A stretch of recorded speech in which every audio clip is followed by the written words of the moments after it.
Okay, yung variable naman sa Python. So, yung variable sa ano yung variable?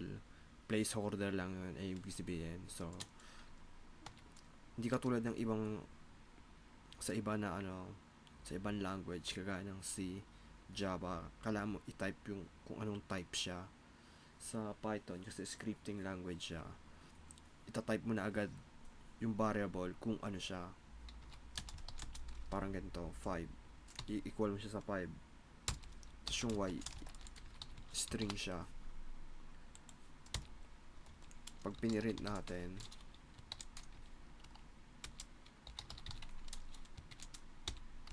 yan. Ibig sabihin nito, yung X equal siya sa 5. Tapos yung Y naman, equal siya sa string. So, pag natin to,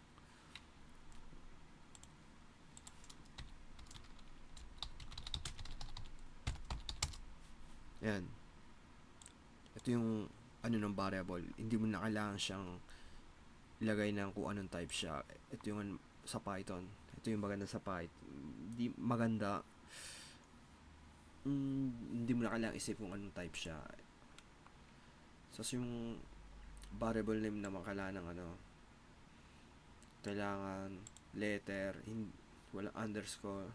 Pwede yung pwede magsalita, pwede sa underscore ng character, tapos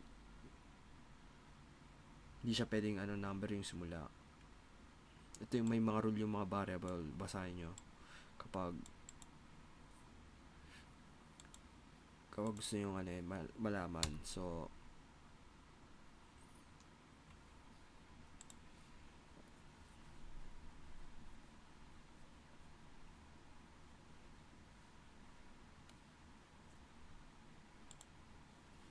paano naman natin pag gagamitin natin yung plus?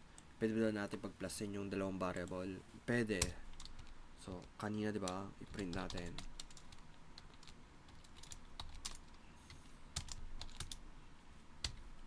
Pag tingnan mo 'di ba parang x plus y? Ano mangyayari dito pag pinagsama natin 'to? Magkaka-error. Kasi ito pati ito hindi sila magkaparehas. Kasi kung titingnan mo dito, yung y string siya, tapos yung x number. Kaya hindi natin siya pwede. Pero pag ganito, ang lalabas dito, 'di ba? 5 plus 3, 8. Ayun, 8, 'di ba? Ito yung pwedeng gamitin natin yung yung variable sa pag-plusin natin. Pero kapag hindi siya unaging type, hindi siya number, pag pinalas mo magkaka-error. Ay naman yung kapag yung string. Okay, naman yung kapag yung string. So,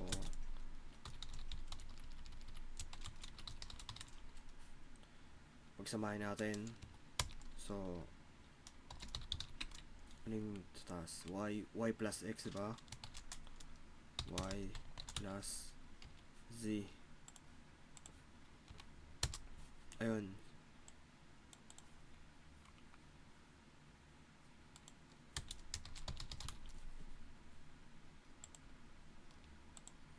So, pagpa-plusin naman natin yung string, pati string.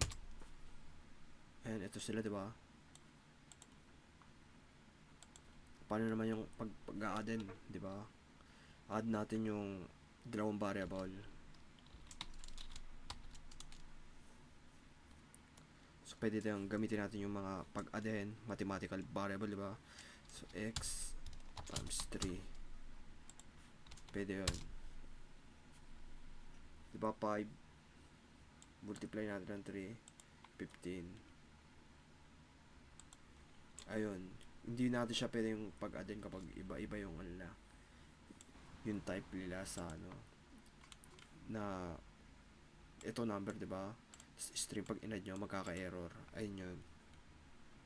So, ito na yun. Ito lang yung variable. So, tandaan nyo lang.